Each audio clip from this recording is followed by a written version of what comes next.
بسم الله الرحمن الرحيم سبح اسم ربك الأعلى الذي خلق فسوى والذي قدر فهدى والذي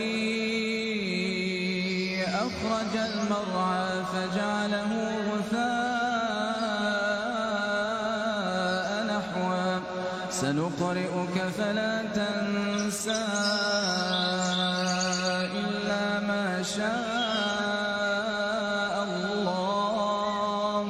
إنه يعلم الجهر وما يخفى ونيسرك لليسرى فذكر إن نفعت الذكرى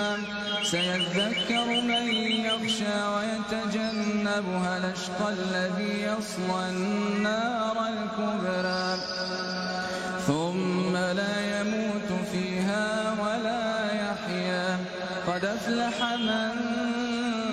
تزكى وذكر اسم ربه فصلى